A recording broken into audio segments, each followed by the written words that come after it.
না। আচ্ছা হলুদ লাগানোর কথাটা, হলুদ লাগার সিস্টেমটা কি? হলুদ লাগানো জায়েজ আছে, শরীয়তে বৈধ আছে, তবে হলুদ লাগাতে হবে ইসলামিক তৌর তারিকা অনুযায়ী। কিভাবে? যেমন যদি মেয়েকে হলুদ লাগায়, প্রথমত মেয়ের জন্য জায়গাটা পর্দার জায়গা করতে হবে। ওপেন প্লেসে, পাবলিক জায়গাতে হলুদ লাগানো চলবে? হলুদ লাগানো চলবে না। মেয়েটা পর্দার জায়গায় হলুদ লাগাবে। হলুদ কে কে লাগাবে? হলুদ মেয়েটা নিজে নিজে লাগাবে।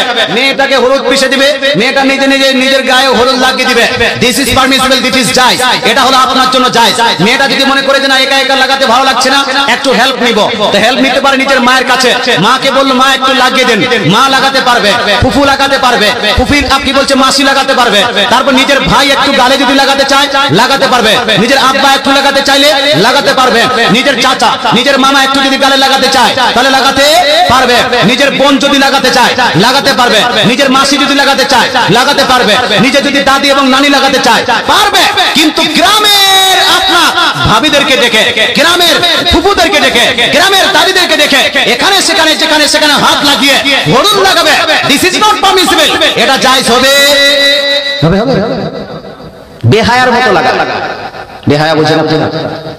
হ্যাঁ জি, যেখানে সেখানে হাত লাগিয়ে হলুদ লাগায়, এটা চলবে না। আল্লাহ তাআলা আপনাদের বুঝার তৌফিক দান করুক। মুসলমান তদ্রু একজন ছেলেকে যদি কেউ হলুদ লাগাতে চায়, ছেলে যদি হলুদ লাগায় তাহলে ছেলেটাও হলুদ লাগাবে নির্দিষ্ট একটা জায়গায়। সব জায়গায় হলুদ লাগাতে পারবে না। নিজ ছেলেটা নিজে নিজে যদি লাগায় তাহলে ব্যাপারটা আলাদা।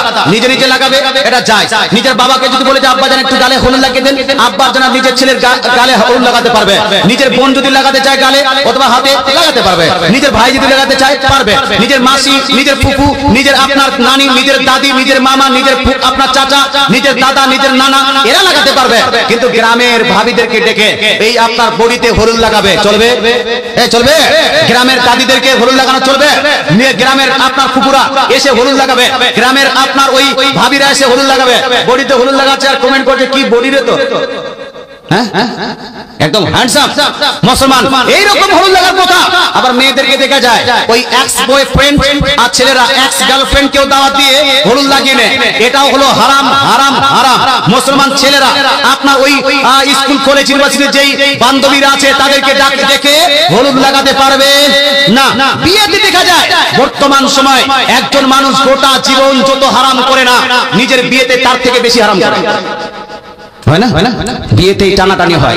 বিয়েতেই আপনার দেখবেন যারা জীবনেও ডান্স করেনি, নাচ গান করেনি, দেখবেন ওই ছেলেটা দাদির আপনার হাত ধরে টানাটানি করে এই একটা কোমর হিলাচ্ছে, একেবারে হাত ঠুমকা লাগাচ্ছে। হয় কি হয় না?